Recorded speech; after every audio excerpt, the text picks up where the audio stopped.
Much of the Apostle Paul's writings express his concerns for the health of the New Testament church. Paul understood Jesus' words on the relationship between spiritual health and behaviour. Every state of inner health bears its own unique fruit. Every healthy tree bears good fruit, but the diseased tree bears bad fruit. Paul, like Jesus, gets to the point quickly once he's evaluated who he's speaking with. So Jesus crystallized the truth on spiritual health. A healthy tree cannot bear bad fruit, nor can a diseased tree bear good fruit. Jesus spoke with such black and white words in order to be clear and definitive.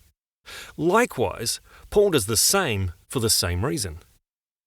Consider Paul's confidence in Timothy. He was a younger man replicating Christ's concern for God's children. Paul says, "I have no one like him who will be genuinely concerned for your welfare." Our churches need more forward-believing, forward-concerned people like Timothy. Believers benefit from being part of a congregation possessing this degree of dependable concern for each other. Concern not so much for the frivolous matters of life, but concern for the whole person that takes the required time with the needed patience. This concern has Christ-likeness, purity, biblical truth, marriage and family relationships, plus the raft of everyday health and well-being issues which we all live with at its heart. The Church of Jesus Christ needs to take care, lest there be in any of you an evil, unbelieving heart, leading you to fall away from the living God. But exhort one another every day, as long as it is called today, that none of you may be hardened by the deceitfulness of sin. Sin can so easily seduce you through self-centered thinking.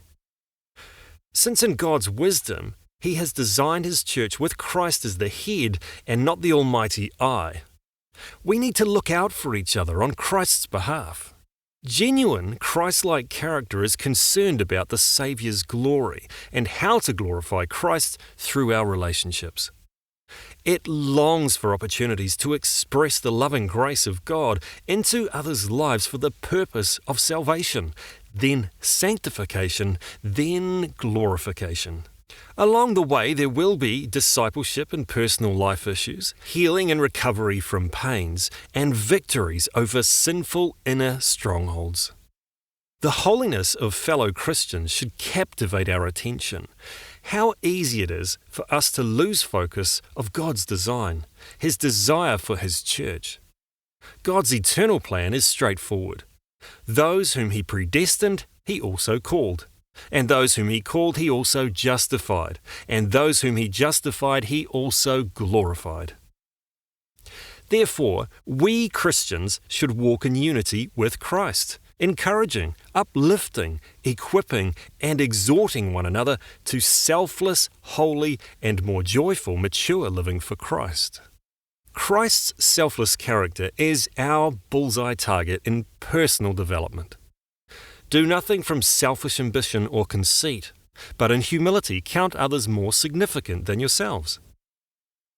But how do you do this? Let each of you look not only to his own interests, but also to the interests of others.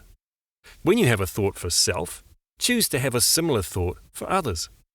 When you plan to treat yourself, plan to treat another also. When you pray for self, pray first for others. When you dream to bless self, dream and plan to bless others.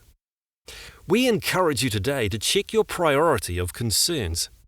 Align them with God's concerns. Christ will be honoured, others will be blessed, and you will be satisfied.